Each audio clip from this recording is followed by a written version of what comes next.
और गजेंद्र सिंह शेखावत इस वक्त प्रेस कॉन्फ्रेंस कर रहे हैं, सीधे लिए चलते हैं। कुछ पत्रकार मित्र मुझे एयरपोर्ट पे मिले थे तो मैंने उनसे कहा था, उन्होंने आग्रह किया कि आपसे कुछ चर्चा करनी है, तो मैंने कहा औपचारिक रूप से मिलकर के हम सभी लोग बात करेंगे।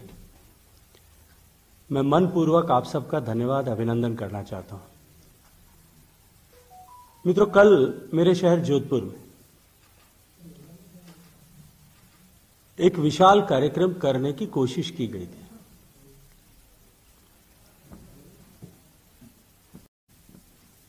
जोधपुर लिफ्ट नहर का तीसरा चरण के शिलान्यास का माननीय मुख्यमंत्री जी के कर कमलों से किया जाना था, उसका आयोजन था। अभी हाल ही में जो राजस्थान की सरकार ने बजट घोषित किया, माननीय मुख्यमंत्री जी का 5वां बजट और 5वीं बार शानदार बजट। मैं ये कहूंगा कि कल का कार्यक्रम, और आप सबसे प्रश्न करना चाहता हूं क्योंकि हमेशा आप लोग प्रश्न करते हैं कि कल के कार्यक्रम को आप इन शानदार बजटों की श्रृंखला की उपलब्धि मानेंगे या बजट में की गई घोषणाओं की विफलताओं का विमोचन। मैं आप सबको स्मरण कराना चाहता हूं कि 2018 के विधानसभा चुनाव के समय में जो जन घोषणा पत्र कांग्रेस पार्टी ने घोषित किया था, मैं बजट की निटी-ग्रिटी में आज नहीं जाना चाहता कि बजट क्या बनाया गया, जादू का किसमें किस तरह से उपयोग किया गया, इस साल का पढ़ा गया, पिछली साल का पढ़ा गया, पैसा कहां से आएगा कहां जाएगा, मैं उस पर टिप्पणी आज नहीं करना चाहता। राजस्थान पर कितना कर्ज का बोझ बढ़ा है, मैं उस पर भी नहीं बजाना चाहता। मैं स्पेसिफिकली एक विषय को छूना चाहता हूं। जन घोषणा पत्र में जोर शोर से इस बात का वादा किया गया था कि हम जोधपुर में लिफ्ट कैनाल का तीसरा फेज बनाएंगे, और आप सब अपने पुराने रिकॉर्ड प्रिंट और इलेक्ट्रॉनिक मीडिया के निकाल करके टैली करिएगा। उस चुनाव के समय में जोधपुर में, पाली में, जालोर में माननीय मुख्यमंत्री जी की जितनी भी सभाएं, उन सभी सभाओं में उन्होंने एक विषय बार बार हर एक सभा में उठाया था कि जोधपुर की लिफ्ट कैनाल का दूसरा फेज, जिसकी प्रोडक्टिव लाइफ जो है 2016 तक पूरी हो गई है, लेकिन जोधपुर के साथ दुर्भावना के चलते हुए तत्कालीन वसुंधरा राजे सरकार ने डीपीआर बन जाने के बावजूद भी 2018 तक तीसरे फेज को नहीं निर्माण कराया, और हमारी सरकार बनेगी तो हम तीसरे फेज को प्रायोरिटी के साथ में बना करके जोधपुर के हजारों गांवों को पीने के पानी के आवश्यकता की आपूर्ति और उनकी उसके कारण से आपूर्ति न होने के कारण से उपजे संकट से राहत दिलाएंगे। 2019 का बजट एक बार याद करिए, तथाकथित शानदार बजट।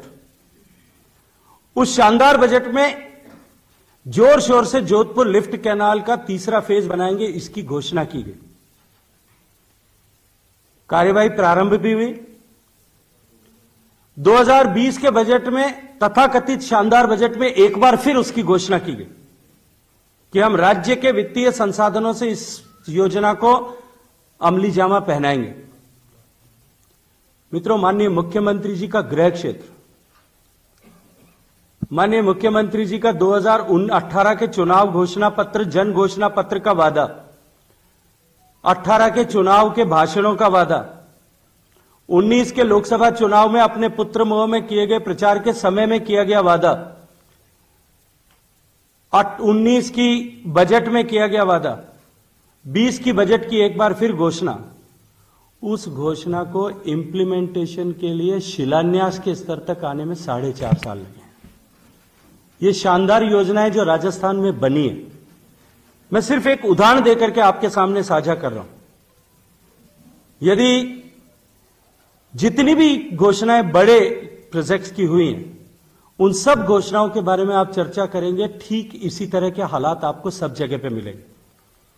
ये जानते हुए भी कि राजस्थान के वित्तीय संसाधनों को उपयोग करने का उनके पास में अवसर अब शायद कुछ एक महीनों का शेष रहा है, और ये जानते हुए ठीक से कि अब आने वाले 6-8 महीने पे इस प्रोजेक्ट पर जब अब से पहली बार शिलान्यास के बाद में गैती फावड़ा चलना शुरू होगा, शायद अगले 8 महीने में 30, 40, 50 करोड़ रुपए, क्योंकि राजस्थान में जो एब्जॉर्प्शन की रेट है, मैं भ्रष्टाचार के एब्जॉर्प्शन की बात नहीं कर रहा हूं क्योंकि उसकी गति बहुत ज्यादा है, लेकिन अदरवाइज जल जीवन मिशन में जो एब्जॉर्प्शन की रेट में देखता हूं कि 27,000 करोड़ के अगेंस्ट में 6,000 करोड़ का एक्सपेंडिचर हुआ है।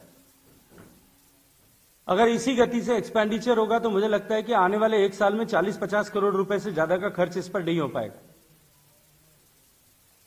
केवल और केवल चुनावी घोषणा और चुनाव के लाभ के दृष्टिकोण से कल एक कार्यक्रम का आयोजन वहां करके सरकार ने, मैं ये जिम्मेदारी से कहूंगा कि अपनी योजनाओं और घोषित योजनाओं के अमली जामा पहनाने।